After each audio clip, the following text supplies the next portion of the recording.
আজকে আমরা আলোচনা করব জুলের সূত্র। দেখো জুলের সূত্র আমরা কি করে সহজে মনে রাখতে পারবো তার একটা ট্রিক্স তোমাদের দেখাচ্ছি। ফার্স্ট আমরা বুঝে নেই এই জুলের সূত্রটা কি। বিজ্ঞানী জুল কি বলেছে, এইচ সমানুপাতিক আই স্কয়ার আর টি। এটা হলো বিজ্ঞানী জুল বলেছে। শুধু এতটুকু দিয়ে তুমি তিনটা সূত্র কি করে বানাবে সেটা তোমাদেরকে বলছি। জুলের হলো মোট তিনটে সূত্র, ঠিক আছে? মনে করো একটা লাইট জ্বলছে, ঠিক আছে? তো লাইট জ্বলছে, এখানে কি কি আছে দেখো, এটাকে তোমাদের জেনে নিতে হবে।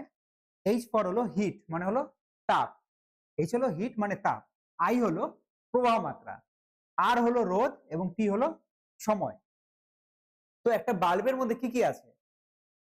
এইচ মানে হিট, বাল্বটা জ্বললে নিশ্চয়ই গরম হবে। তারপরে কি আছে আই মানে প্রবাহ মাত্রা, প্রবাহ মাত্রা কি কারেন্ট, কারেন্ট ছাড়া কোনোভাবেই লাইটটা জ্বলবে না। তারপরে কি আছে রোধ, রোধ কি করে, এই যে লাইটটাকে আছে জ্বলতে বাধা দিবে, মানে তার মধ্যে দিয়ে তড়িৎ প্রবাহটা যাবে সেটাকে কি বাধা দিবে, সেটাকে বলা হয় হলো রোধ। এবং সময়, কত সময় ধরে চলে সেটাই হলো ওর সময়, ঠিক আছে?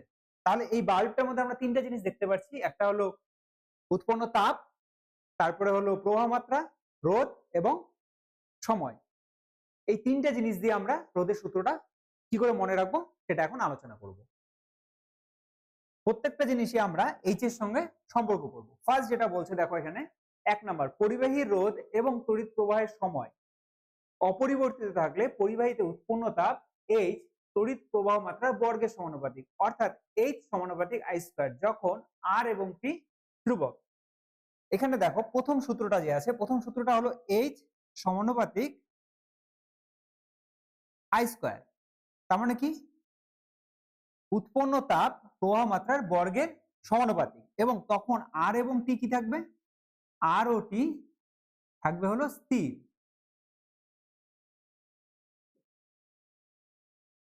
স্থির মানে এটা কোনোভাবেই চলবে না, অর্থাৎ কনস্ট্যান্ট, যেটাকে আমরা ইংরেজিতে বলি কনস্ট্যান্ট বা বাংলায় বলি স্থির। তো এটা হলো স্থির থাকবে, এবং এটা কি পরিবর্তনশীল হবে, কে কে, তাপ এবং প্রবাহ মাত্রা।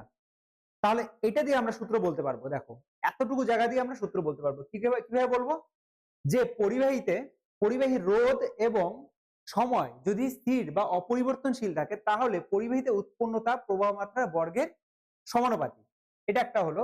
তারপরে আমরা সিমিলার এইচ সমানুপাতিক পরেরটা আর। এখন যখন আমরা আর দিব তখন কি করব আমরা, এবার দেখো আরটা বাদ দিয়ে বাদ বাকি দুটা কি থাকবে, আই এবং কি থাকবে হলো স্থির।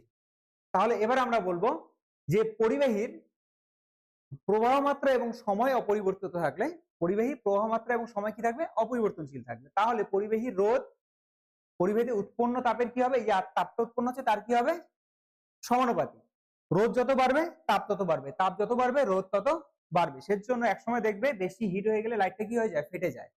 অনেক যখন তাপ উৎপন্ন হয় তখন রোধটাও তত বেশি হয়।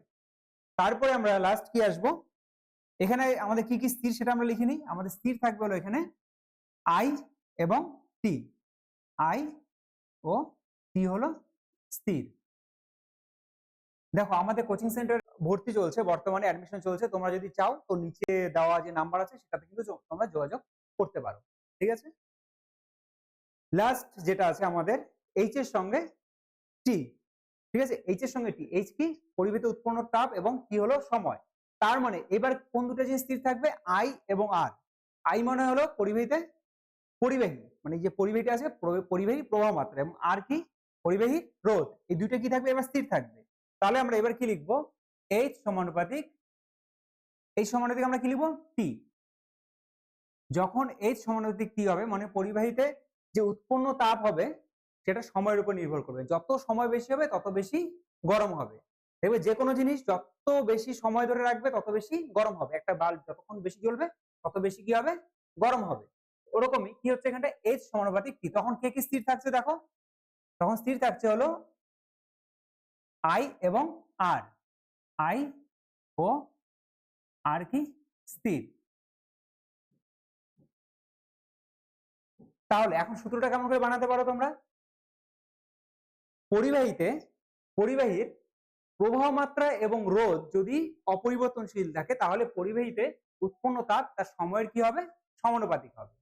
পরিবাহীতে উৎপন্ন তাপ তার সময়ের সমানুপাতিক হবে। এই হলো তিনটে সূত্র। তিনটে সূত্র তোমরা এই ট্রিক্সটা দিয়ে এই একটা জিনিস যে এইচ সমানুপাতিক আই স্কয়ার আর টি, এটা দিয়ে তোমরা কিন্তু তিনটে সূত্রই মনে রাখতে পারো।